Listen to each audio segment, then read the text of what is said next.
Di ba kayo napapaisip? No? Ano kayang credibility na kunwari ang nag-imbestiga dyan sa issue ng corruption sa flood control ay yung mga taga-House or mga taga-Senado lang. Of course, hindi natin sila mapipigilan kung gagawin nila ito. Nasa kapangyarihan po nila yan. Pero magtitiwala ba tayo? Kung magtitiwala man, mataas bang ang ating tiwala sa ganong klase investigasyon? Lalo't baka ilan o marami sa kanila ang sangkot dun sa korupsyon. Hindi ba? Ilalaglag mo ba yung sarili mo? Okay. That's the first question.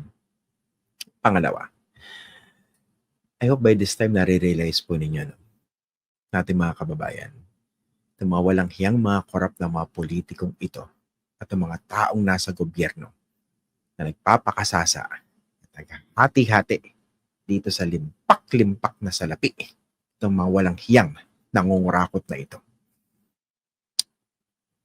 Tayo po'y nabibiktima. Kita yung mga kawawang na napipinsala ng matinding pagbaha. Flood control projects pa lang po yung pinag-uusapan natin dyan. Of course nga nakikita natin ilang mga politiko bida-bida. Iba dyan, alam ko naman na matino. Okay? Pero iba, ewan natin. Tingnan natin kung talaga matino. Pero tama yun eh. Wala magpakita ng matinding political will ni President Marcos dito.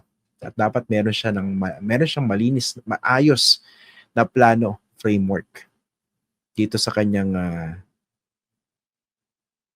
pagpapanagot dito sa mga nangulimbat ng ating pondo. Sipin nyo, no? Nasasakripisyo yung kalidad ng proyekto dahil binubulsa yung malaking bahagi ng pondo. Pera natin yan. Nakakalula yung Kung pwede nga lang pwede ba natin gawing standard na kung ano yung kapal ng mukha ng magnanakaw na politiko tsaka opisyal ng gobyerno, ganun sana kakapal yung sementong gagamitin sa flood control. O siguro sa kalye lang na ipagagawa. Siguro, napakaganda ng mga kalye natin.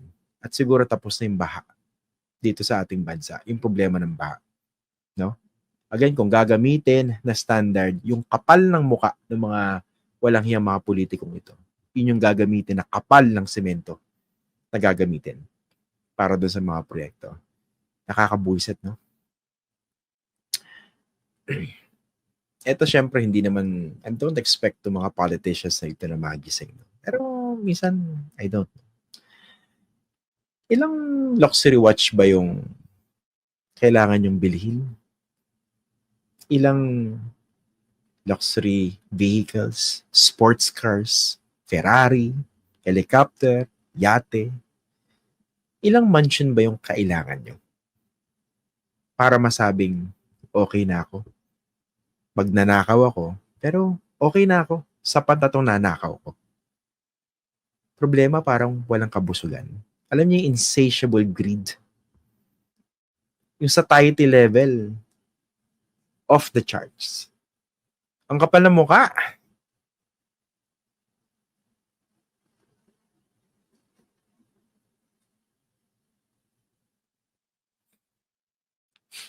Kapal pa ng mukha, palasimba pang iba. Hindi ba? Nagle-lecture pa siguro about morality in public service, etc. etc. Pero alam nyo, kung makalusot man sila dito sa kawalang hiya na ito, pagdating naman ng araw, lahat naman tayo haharap sa Diyos, doon sa dakilang may likha. Alam nyo, lahat ng mga yaman na yan, lalo yung mga nakuha dahil sa pagnanakaw, hindi naman nila madadala yan sa hukay. At alam nyo, naniniwala ako, matinding karma yung balik sa kanila. Dahil hindi sila lumaban ng patas. At higit pa doon, nang walang haya sila ng kanilang mga kababayan. Ang kakapal na mga mukha ninyo.